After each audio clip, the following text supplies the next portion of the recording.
Market worst impact होता हुआ दिखाई दिया यूएस इलेक्शन की वजह से। अब देखो मेंबर्स, यहां पे काफी तगड़ी न्यूज आ रही है जो मैं आपको वन बाय वन समझाने की कोशिश करूंगा कि आज मार्केट फॉल करता हुआ क्यों दिखाई दिया। हालांकि मुझे भी आज निफ्टी में लॉस हुआ क्योंकि मैंने निफ्टी में बीटीएसटी किया था, ठीक है, जो एक्सपेक्टेड नहीं था। निफ्टी फॉल करता हुआ दिखाई दिया और मैंने यहाँ पे मॉर्निंग में लॉस बुक कर लिया। लेकिन उसके बाद मार्केट इतना क्यों गिरा, बहुत सारे स्टॉक में अपडेट आती हुई दिखाई दी है। और क्या मार्केट पे कोई लास्ट चांस है रिकवरी के, या फिर यहां पे ये फॉल और कर सकता है। तो देखो वीडियो अंत तक देखिएगा। स्टिल कोई डाउट रहता है आप मुझे कमेंट कर सकते हैं। लेकिन देखो मैं सिंपल वर्ड बोलूंगा, अगर मेरी वीडियो समझ में आ रहे, पसंद आ रहे, तो एटलीस्ट वीडियो को लाइक करते रहना, ताकि देखो एटलीस्ट अब ट्रेंडिंग में मेरे वीडियोस आए। अगर आप ज्यादा लाइक करोगे या कुछ भी कमेंट करोगे तो मेरे वीडियोस थोड़े ज्यादा लोग देखेंगे, ठीक है। तो सपोर्ट करते रहना। चलिए पॉइंट पे आ जाते हैं। देखो शॉर्ट एंड सिंपल में अगर बात करें जाए, निफ्टी ने 24,500 का लेवल काफी अच्छा ब्रेक किया था। यूएस मार्केट में इलेक्शंस जीत चुके थे ट्रम्प, ठीक है। डाउ जोन्स अगर आप देखोगे यहाँ पे 1500 पॉइंट ऊपर जाता हुआ दिखाई दिया। डाउ फ्यूचर्स यस्टरडे 1300 पॉइंट ऊपर था। तो क्लियर था कि मार्केट गैप अप ओपन हो सकता है। लेकिन पूरा एक चीज ने खेल बिगाड़ दिया। और किस चीज ने खेल बिगाड़ा? तो कि एफआई की सेलिंग। आज भी एफआई की सेलिंग काफी तगड़ी है। 4,800 करोड़ से ज्यादा की सेलिंग है और डीआई ने बहुत कम खरीदारी की है। देखो मार्केट में एफआई का मूड क्लियर कट दर्शा रहा है कि मार्केट में स्टॉक्स में और गिरावट हो सकती है। आज की सेलिंग, कल की सेलिंग, ये कंटिन्यूसली इशारा कर रही है कि यहां पे मार्केट में बिकवाली आ सकती है। अब देखो होता क्या पता है, एफआई पहले भी बिकवाली कर रहे थे, लेकिन उनका नंबर सडनली जो बढ़ गया ना अक्टूबर मंथ के अंदर की, ज्यादा दिखाई दिया कि भाई 1 लाख करोड़ की सेलिंग की है एफआई ने। तो रिटेल इन्वेस्टर्स भी घबरा गए, पी इन्वेस्टर्स भी घबरा गए, ठीक है। डीआई के म्यूचुअल फंड के अलावा भी जो दूसरे इन्वेस्टर्स होते हैं बड़े वाले, वो भी घबरा गए। तो उसकी वजह से हो क्या रहा है कि ज्यादातर सेलिंग बढ़ती हुई दिखाई दी है, ठीक है। ये थोड़ा सा नेगेटिव इंपैक्ट होता हुआ दिखाई दिया मार्केट के अंदर, स्टॉक्स के अंदर, ओके। और ये ज्यादा फॉल आता हुआ दिखाई दिया। देखो आज का जो फॉल है वो क्लियर कट नेगेटिव है। अब देखो मार्केट में सिर्फ एक बचा सकता है, अब एक ही चीज मार्केट को बचा सकता है, और वो क्या है? तो कि यूएस के रेट कट जो आज लेट नाइट को आएंगे, ठीक है। यूएस रेट कट करेगा कि नहीं करेगा, इकोनॉमी कैसी रहेगी, वो इंपॉर्टेंट करेगा, ठीक है। अब ध्यान से सुनो जो मैं बोल रहा हूं, ये बहुत इंपॉर्टेंट है। और पॉइंट क्या है, ध्यान से सुनो। देखो मान लो कि रेट कट जो आते हैं, अगर रेट कट होंगे नहीं होंगे वो कहना मुश्किल है। चांसेस है कि रेट कट 0.25 बेसिस पॉइंट से हो सकते हैं।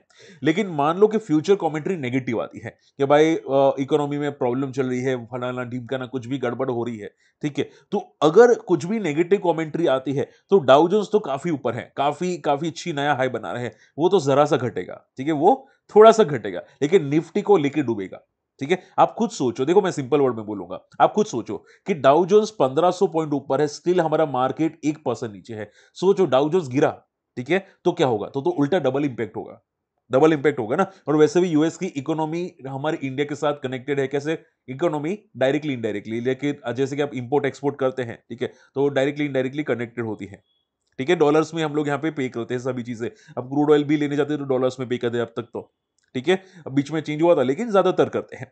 तो पॉइंट क्या जाते हैं, इकोनॉमी कनेक्टेड है। तो अगर डाउ जोन्स गिरा यूएस के रेट कट की वजह से या कुछ भी न्यूज की वजह से, तो हमारा मार्केट को लेके डूबेगा। तो हमारा मार्केट आज 1% है, कल 2-3% भी हो सकता है। अब देखो मैं डराना नहीं चाहता, लेकिन ये जो हालत है वैसे ही इशारा करते हुए दिखाई दी है। तो आपको थोड़ा सा कॉशियस रहना पड़ेगा टेम्पररी बेसिस पे, ठीक है, टेम्पररी बेसिस पे। अब पॉइंट यह आ जाता है कि अगर कल मार्केट में कुछ भी गड़बड़ हुई या लेट नाइट को, तो मार्केट अगर गिरा तो आप ये समझो कि मार्केट फिर क्लियर कट 23,500, 23,000 और शायद 22,800 तक आपको आता हुआ दिखाई दे सकता है। जो इलेक्शंस का लो था वहां तक मार्केट आपको आता हुआ दिखाई दे सकता है। बात समझ रही है? तो ये आपको ध्यान में रखना है। अभी क्लियर कट ट्रेंड जो है वो नेगेटिव बनता हुआ दिखाई दिया। ये सभी कायनात ऐसा लग रहा है कि स्टॉक को, ट्रेंड को नेगेटिव बना रही है। अगर आपको विश्वास नहीं कि सर ट्रेंड नेगेटिव नहीं है, तो आप यहां पे फोकस कर सकते हैं। ये आज आपको जो फॉल दिखाई दे रहा है सबसे ज्यादा लार्ज कैप्स में दिखाई दे रहे हैं। ये लार्ज कैप्स के फॉल है, ठीक है। उसमें आप देखोगे Adani transmission 10%, Hindalco 8%, premium energies 8%, वारी एनर्जीज जो रोज ऊपर जा रहा था वो भी गिरा। ट्रेंड के रिजल्ट अच्छा है तो भी स्टॉक को क्रैश करवा दिया। ग्लेनमार्क फार्मा, अदानी ग्रीन ज्यादातर क्रैश है। और मैं अगर आपको मिड कैप्स की हालत बताऊं तो आप यहां पे मिड कैप्स देख सकते हैं। ये ब्रेन ब्रेन फीस सॉल्यूशन यानी कि फर्स्ट क्राई का स्टॉक 5.5% फॉल है। तो सबसे ज्यादा जो फॉल है मिड कैप्स के अंदर वो 5.5% का है। लेकिन अगर मैं लार्ज कैप्स की बात करूं, सबसे ज्यादा फॉल ठीक है, तो मार्केट कैप के हिसाब से तो अदानी ट्रांसमिशन में बहुत तगड़ा फॉल है। तो ये पॉइंट किया जाता है कि यहाँ पे मार्केट कैप की वजह से मार्केट में लार्ज कैप्स के स्टॉक्स में काफी तगड़ी प्रॉफिट बुकिंग है।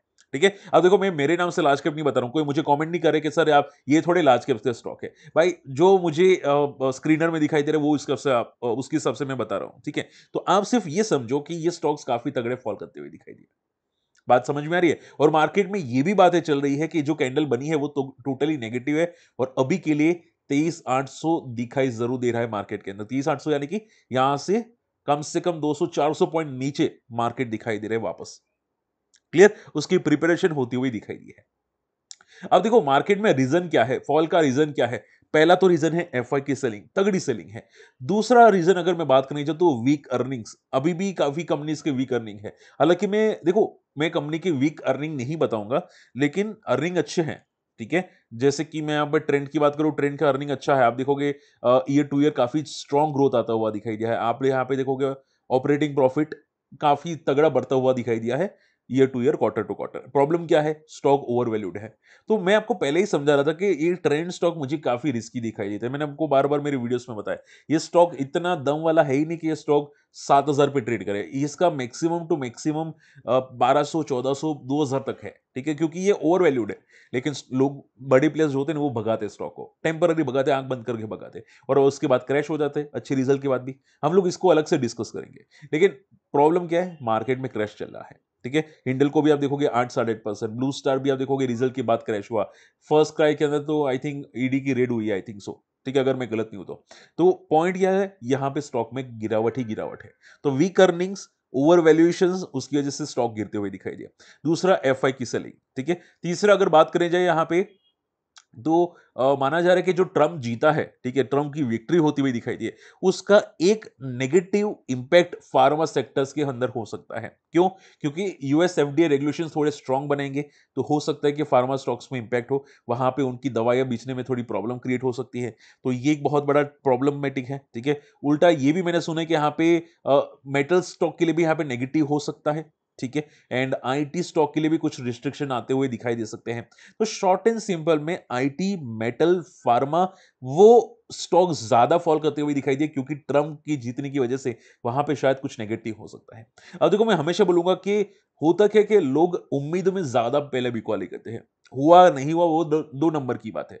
ठीक है, कि भाई ट्रम्प ये करेगा, ट्रम्प वो करेगा, वो 2 नंबर की बात है। लेकिन उससे पहले लोग डरना स्टार्ट हो जाते हैं, और शेयर मार्केट ऐसी चीज है। ठीक है, आपको कोविड हुआ कि नहीं हुआ, लेकिन स्टॉक मार्केट पहले क्रैश हो जाता है। ये चीज ऐसे ही है। ठीक है, तो पॉइंट क्या आ जाता है, ये टेम्पररी फॉल है, आपको पैनिक करने की बिल्कुल भी जरूरत नहीं है। अच्छे स्टॉक्स को फोकस कीजिए, मार्केट को सपोर्ट सपोर्ट पे फोकस कीजिए, और अच्छा सपोर्ट 22,800 और 23,800 है। ठीक है, जो आपको भी माइंड में रखना चाहिए। और देखो, आज नहीं तो कल मार्केट गिरना ही था, वन शॉट ऊपर जा रहा है। ठीक है, किसी ने गिरावट नहीं देखी है कोविड के बाद प्रॉपरली, या 2021 के बाद। अब 2 साल के बाद आ रही है गिरावट। तो नए जो व्यूअर्स है, ठीक है, जिनको लगता है कि सर आप क्यों मनहूस बातें करते हैं, अब उनको तो लगता है कि भाई शेयर मार्केट है, रोज ऊपर ही जाएगा। हर बार दिन ही होता है, रात तो होती ही नहीं है। ठीक है, 24 घंटे में दिन भी आता है, रात भी आती है। ठीक है, जिन लोगों ने पूरे दिन ही देखा हो 2 साल के अंदर, वो रात को समझेगी भी नहीं। तो ये चीजें हैं जो उनको भी समझनी चाहिए। ठीक है, टाइम टू टाइम प्रॉफिट भी बुक करना चाहिए। अगर कोई स्टॉक 200%, 300% बढ़ चुका है, तो एटलीस्ट पार्शियल प्रॉफिट तो बुक करना ही चाहिए, जैसे कि आरवीएनएल, मासगॉन वगैरह वगैरह। ठीक है, तो आप देखोगे ओवरबॉट है, तो इसकी वजह से प्रॉफिट बुकिंग करता हुआ दिखाई दिया है। तो शॉर्ट एंड सिंपल में ये सभी चीजें फोकस करनी है। एक लास्ट चीज बचा सकती है, वो है यूएस का रेट कट। बाकी चांसेस क्लियर कट है कि डाउन ट्रेंड जा सकता है, चाहे ट्रेंड हो, चाहे ब्लू स्टार हो, चाहे कोई भी स्टॉक हो। ठीक है, थोड़ा कॉशियस रहना अभी के लिए। क्लियर? चलो, आई होप आज का वीडियो समझ में पसंद है। एंड स्टिल कोई डाउट रहता है, कमेंट जरूर कीजिएगा। देखो, फ्री टेलीग्राम चैनल में नहीं ज्वाइन किए, आप जाके ज्वाइन कर सकते हैं। मेरा ब्रदर यहाँ पे एक लाइव चैनल में आएगा, दूसरी उनकी चैनल है, तो वहां पे आएगा। अगर आपको आना है, डेफिनेटली ज्वाइन कर सकते हैं। लाइव मार्केट में वो ट्रेड करने की कोशिश करेगा। होप अगर आपको इंटरेस्टेड है, आना आ सकते हैं, और दूसरे मेरे वीडियोस आप डेफिनेटली फोकस कर सकते हैं। आपको काफी चीजें सीखने को मिल सकती है। मिलते अगले वीडियो में, तब तक के लिए गुड बाय, जय हिंद।